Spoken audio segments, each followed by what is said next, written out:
I'll be back. Was that pretty good? I think that was pretty good. All right, we're going to roll with that. Perhaps one of the most iconic lines in American cinema history. Those three words are uttered by legendary action movie star Arnold Schwarzenegger as he plays the role of the T-800 from the Terminator series. The machine, who was originally sent back through time to eliminate the leader of the human resistance against the machines, only to return in the sequel and protect the very person he was sent previously to destroy. Did you get all that? Yes, it's a bit of a mind bender. But in terms of execution, Terminator 2 Judgment Day is one of the best sequels to have graced the silver screen. By throwing its audience a curveball and making the previous film's villain into the next film's titular hero, director James Cameron gives us a taste of what it can look like when a character takes a complete 180 in terms of what drives or motivates him. Which brings us to the topic at hand. Schwarzenegger's line is famous for the way he delivers it, but for someone like myself and for the sake of this podcast, the line holds an even deeper meaning. The phrase, "I'll be back," is a promise. It says, "I won't leave you. I'll come back for you, no matter what." And by this point in the story, the Terminator has established itself as an unstoppable force, a beacon of reliability and courage. So when he utters that phrase, the audience knows he'll do precisely what he says he will do. They don't know how he'll pull it off, but in the end, they know he'll prevail. It's this attitude and persona that appears to be sorely missed in our culture. It's the Macho Dad, the strong masculine figure, if you will, something noticeably absent from many conversations, if not from popular media. Is such a person officially extinct? And can the 21st century welcome such a man back into the fray? I'm JCL Felto for The Writer's Lens, and this is episode 75, The Terminator and the Near Extinct Macho Dad.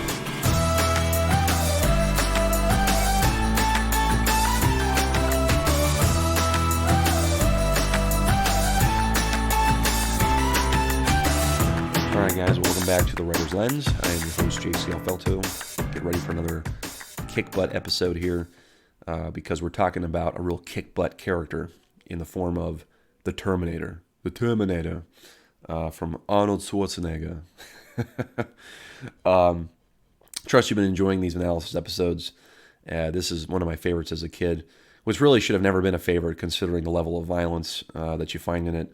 But you can blame that one on my parents for maybe being absent when I snuck around to watch it. But that's a whole other story we could go down in a rabbit hole. But anyway...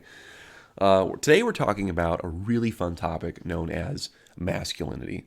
Ooh, masculinity. The moment I say that, I feel as though I invite lots and lots of chatter and static on the subject, especially out there in internet land when it comes to masculinity. Because I'm sure that when you've heard this term, you probably, like I said, have a perception of it.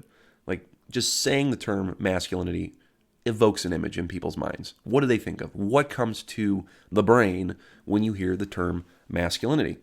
For me, when I think of masculinity, I think of like a tough dude. Like, oh, that guy's very masculine.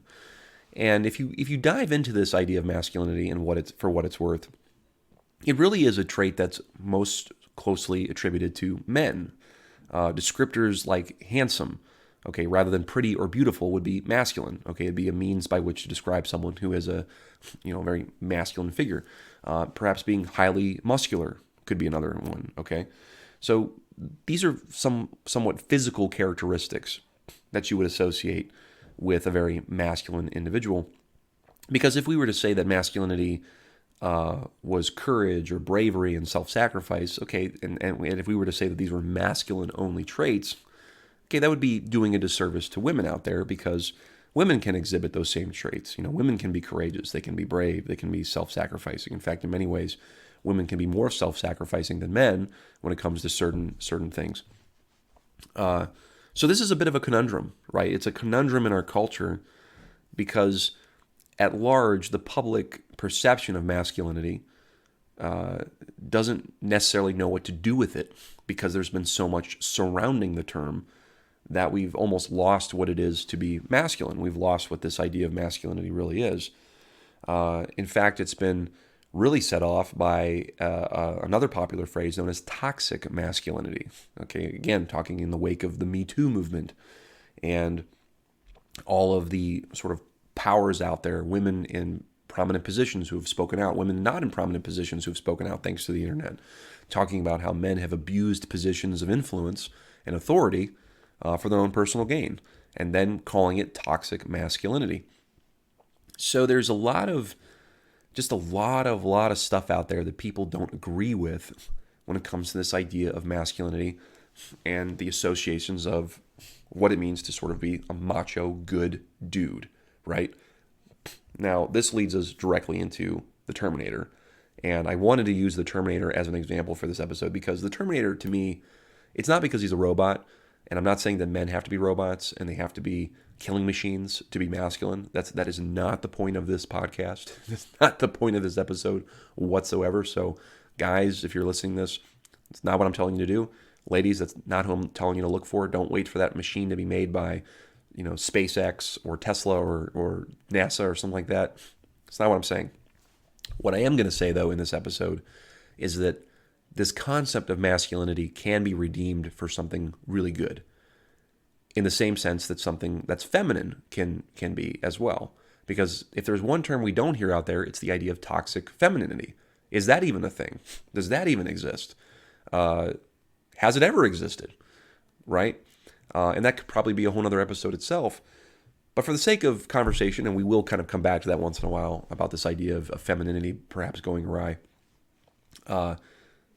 let's stay focused on the near extinct Macho Dad concept, this masculine man's man idea, and go at it from there. So it's like, what does the Macho Dad, what does the man's man even look like, right? Like, what does that look like? When you think about it, what comes to mind? Now, when I think of the man's man, I picture sort of a grizzled, roughed up individual who works on cars, who wears a white t-shirt, jeans perhaps, hands are covered in oil, doesn't have to be a smoker or a drinker. I would say neither of those things are required. But I think of a person that is able to take the masculine characteristics of themselves. So the more physical points that we talked about earlier about how men are built to be more rugged than women, just period, okay? Physically speaking, men are built to be more rugged. Their bodies are made in such a way that they are supposed to sort of test them in a very physical sense that will exceed that of a woman's physical limitations. Now, again, I'm not saying that women are inferior to men, okay? This is not the point of this podcast, okay? But I feel it bears repeating because I know there will be people that will listen to that and go, oh, you're saying that women are not as good as men. No, that's not what I'm saying. I will say that men are faster than women, by and large, okay? That's why we still have 100-meter dashes where men compete and women compete solo, all right? But men's bodies, by and large, because of the way that they're made, are meant to be more rugged. I'm not saying they're meant to be abused, but I'm saying that they can take a little bit more just because of their physical nature. This is not, again, to say that women can't take physical strain, but their strain is a much different kind. They bear children, for crying out loud. Women bear children, which is probably the most strain a body can actually take without actually dying. That is something semi-natural that happens. Whereas men, the idea of men being pregnant and giving birth is frightening to me beyond belief. And not only that, the idea that I would ever have to give birth is also incredibly frightening to think that I could even give birth to a child. A friend of mine and I were talking about that. If men were responsible for procreating the human race and getting pregnant, there would only be like 100 people in the world. There would only be a few hundred, if that. If men were the ones that actually had to give birth, then there would be a significant less amount of people in the world operating. So that's one of the things we have to keep in mind. But anyway, the man's man. Okay, the man's man is the guy who gets his hands dirty. He's not afraid to get his hands dirty. Knows the ins and outs of things. Can tune up a car, right? Knows the difference between low voltage and high voltage wire. Okay, or it can change a tire. Understands, how to operate the lawnmower or the leaf blower correctly, right? Can cut a tree down. Okay, can build a log cabin if need be. Can sell you a car effectively. That's not going to leave you high and dry. Okay, there's a lot of things that the man's man and what this image is supposed to entail, and I think there's a ruggedness that comes with it. I'm not saying savage, I'm not saying untamed or unkempt, but this ability to walk into very dirty environments, to walk into potentially rough environments, environments that would be difficult to manage from a physical standpoint, and be able to overcome them, essentially, is what the man's man has always seemed to be. And there's a lot of books on this. There's a lot of talking points on this, that the idea that, the man who spends his time in the library and his hands are soft is sort of the anti-man's man. The intellectual is the anti-man's man. Now, I don't believe that's true at all. I think that men can be, or men should be, as intellectual as they are rugged in some sense. I think it makes us for a more complete individual. So there are a lot of stereotypes of, the man's man is uneducated. He only works at a baseline of principles. I don't think that's true whatsoever. Okay, I know a lot of really smart guys who also are very rugged and know their way around a lot of different things. So it's possible. It's not as though it's a one-size-fits-all kind of deal. But in the context of the Terminator and Arnold Schwarzenegger, who, of course, bears the man's man kind of image, okay, the Macho Dad, because he's just a huge individual. He's a big guy. The character that he portrays in Terminator 2 comes off as being the Macho Dad because of the fact that he exemplifies the ideals of the engaged and attentive father. It's not so much that he can blast shotguns and kill dozens of people at a time, or because he's this unstoppable force that's made of metal and really he can't be killed. In some sense, he can always be rebuilt. Those are just sort of anecdotal, or not anecdotal, those are sort of ancillary things that are part of his character. But it's truly more so the fact that he is totally engaged with the mission before him. He's invested in protecting John Connor. He's invested in protecting Sarah Connor. He's invested in watching out for them. He's not afraid to go into tough places. He's willing to learn from each of them, from Sarah and from John. But at the same time, he's willing to provide his expertise when necessary, which in the case of the Terminator, his expertise is usually terminating people or something like that. But you get the idea. He is, despite being the biggest one out of the three of them, and despite being the one who is sort of the macho, rugged guy, he's kind of like the lead servant.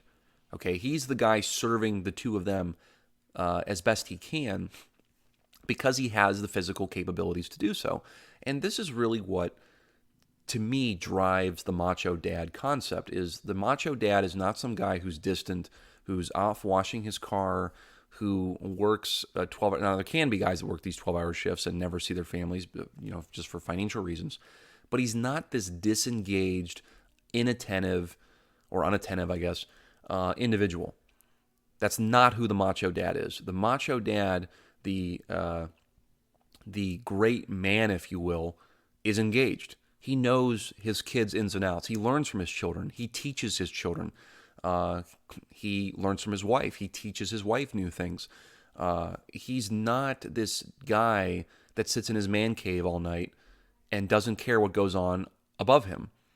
That's not what the Macho Dad is. That's not what the man's man does. And when we talk about the extinct Macho Dad, the extinct man's man, that's what I think is really in danger of happening in our culture, because so many guys are disengaged. So many guys are isolated. So many guys are living on their own islands that they're not engaged with their families. They're not even engaged with the day-to-day things that are going on. They're tinkering with toys. They're holding on to things when they were boys. They still have all these guys' nights where they hang out and fart and spit and that's fine. Okay, I'm not saying that guys shouldn't be doing that stuff, because I've had guys' nights myself, even being married with 3 kids now. But those are few and far between. And to me, honestly, when I have an opportunity for a guy's night versus spending a good night with my wife or with my kids, yeah, it's attractive to just kind of hang out with the guys once in a while and not have to worry about what the kids are eating off the floor or something like that. Or if my wife's looking for like a foot rub or something. But the peace of mind that I get from being with my family is greater now than what it was when I was single and I could just hang out with dudes all the time. I've found greater peace. I found greater purpose, perhaps, and meaning to the things I do by having a family, by having a wife, by having children that I've been blessed with. I'm not saying these are transactional things that you can just acquire overnight. All right, these are things that build up over time and you come to realize. But as the macho dad image goes, the man's man, I would want myself to be the man's man, macho man, because that's how my kids see me. And that's what they expect of me, is that dad can do anything. Ask any father who has kids, who has sons or daughters, what's the most primary thing that your young child wants to do with you when you're the dad in the family? They want to wrestle you. They want to climb all over you. They want to test your strength. They want to test their strength against you. That's what my kids do all the time. They wrestle me. They jump on me. They're poking and prodding me constantly. And I know you're probably thinking to yourself, how does that give you peace and clarity, John? Doesn't a night out with drinking a couple of cold brews with friends sound more attractive than being jumped all over? Well, yes and no. Okay, yes and no. There's a time and a place for everything. But in terms of making the investment and being attentive to my children and being attentive to my wife, being attentive to my home, I mean, these are things that really, grab me as a priority now. I don't have the priority of going out and causing a nuisance around town and all these other kinds of things. I have more responsibility now. I have more accountability that I need to be taking now that I'm a husband and a father. And in the long scheme of things, I think that actually gives me more peace of mind than it did when I was single. And I was like, well, what am I supposed to be doing with myself? This is not to say that everybody has to get married and have kids. Okay, that's also not what I'm trying to say in this episode. It helps, I think, but it's not everybody's mission in life is as far as guys go, or the macho dad or the man's man. There are several man's man kind of guys that I know of that are not married and don't have any kids, and they are very invested and very attentive to the communities that they're in and to the people that they're engaged with. Okay? So again, what is it about the Terminator that makes him the man's man? What makes him the macho dad type? It's his attentiveness. It's his engagement. It's his ability to lean in and serve John Connor and Sarah Connor in some way. And as I said before, or maybe I'll have to backtrack because I might have edited it out, Sarah Connor makes this great point towards the end of the story where she sees John and the Terminator playing together. They're playing like, what is it, that hot hands game, like up high, to the side, down low. I played this with my own son, Liam, quite a bit. She makes this observation. She says something to the extent of, seeing John with the machine, it all became so clear that the Terminator would never stop. Okay, and I'm just going off memory here. I'm not trying to read this off the internet. She said the Terminator would never stop, that it would always be there to protect him. It would never get drunk and hit him. It would never say it was too busy to spend time with him or not play catch or something like that. It would always be there for him. And I think, as Sarah goes on to say, she says something to the extent of, in an insane world, it was the sanest choice to create a machine that could do this for him, that could do this for young people, because the history of humanity and sort of bad dads has really scarred generation after generation, because there are a lot of great dads out there. There are a lot of great husbands out there, okay? I'm not diminishing that fact, but the number of them seems to be very few in these days. There need to be more of them. There need to be more men who aren't just on sort of a lukewarm status, that are just floating through life isolated, believing that the man cave is the greatest accomplishment of their lives, that the guy's night is the only thing that matters. It's the only time they can actually get away from the wife or get away from the kids and all these kinds of things. What are the areas that we run to? What are the spaces that we run to? Do we run towards the fight, or do we run away from it? And I do believe that a lot of guys like to run away from it. They run away from the fights. They run away from the priorities, from responsibilities, because they can. Because we do live in a very resourced nation here in America that allows us to do that. We can escape into different places and not have to face these things head on. So, should we make robots? I guess if that's what you're taking from this episode, should we make robots that will ultimately become better dads? No, I don't think so. I think that's a really bad idea. I don't think that would be a great thing whatsoever. But what I do think we should do is, as men, To re-engage the man's man and the macho dad is to recognize what makes the man's man, what makes the macho dad. And that is the attentiveness, the recognizing priorities. Again, you don't have to be married, you have to have a bunch of children, but it is being more of a lead servant. It's being a servant. It's not so much having massive muscles and being made of metal endoskeleton or speaking with an Austrian accent. Those things may help, but they are not going to ultimately encompass everything about the man's man or the great masculine man that I think so many women and so many kids are looking for. Those qualities are those characteristics are not what we're looking for. We're looking ultimately for those lead servant traits that make for the man's man in the first place. So that's Terminator 2. What it's all about. It's all about fatherhood. It's all about being the man's man, right? I mean, that's what Terminator 2 Judgment Day is all about. It's the judgment day upon men. It's what it is. And because of, just as we bring this in for a landing, because of the fact that there have been a lot of really bad examples of guys out there, we've gotten this really bad term called toxic masculinity that just runs rampant now all over the internet and all over in people's minds. And we have mansplaining now that exists, and we've blanketed that across all men when they try to explain things. And we have the counter arguments for those now. We have femsplaining. We have there's toxic femininity, I guess, if that exists in some sense. I'm not sure what that would be other than, perhaps, maybe prostitution or something. I don't know. I don't know. I know I said I'd come back to it eventually, so I'm keeping my promise, but I'm not going to really delve into that. Maybe that'll be for another episode. So if you can think of a story that encompasses toxic femininity, I'd love to hear about it. Hit me up at jclfelto.com or hit me up via email or message on Facebook or one of the other big tech institutions. I just got done doing an episode on big tech, so that's why it's fresh of mind.